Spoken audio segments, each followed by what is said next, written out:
حضرت آیت الله العظمى سید علی حسینی خامنه‌ای আয়াতোল্লাহ Ali Khamenei নিহত হয়েছেন বলে বিভিন্ন আন্তর্জাতিক সূত্রে দাবি করা হয়েছে।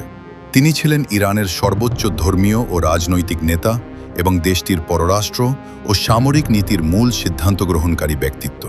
খবরে বলা হচ্ছে, সাম্প্রতিক সামরিক উত্তেজনার মধ্যে ইরানের গুরুত্বপূর্ণ স্থাপনাগুলোতে হামলার সময় তিনি গুরুতরভাবে আহত হন এবং পরে মৃত্যুবরণ করেন।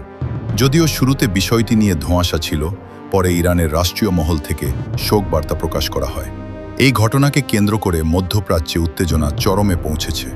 বিশেষ করে ইসরায়েল ও যুক্তরাষ্ট্রের সঙ্গে ইরানের দীর্ঘদিনের দ্বন্দ্ব নতুন মাত্রা পেয়েছে। বিশ্লেষকদের মতে এই হত্যাকাণ্ড পুরো অঞ্চলের রাজনৈতিক ভারসাম্য বদলে দিতে পারে। রাজধানী তেহরানে কড়া নিরাপত্তা জোরদার করা হয়েছে, রাস্তায় সেনা টহল বাড়ানো হয়েছে এবং গুরুত্বপূর্ণ স্থাপনাগুলোতে অতিরিক্ত পাহারা বসানো হয়েছে।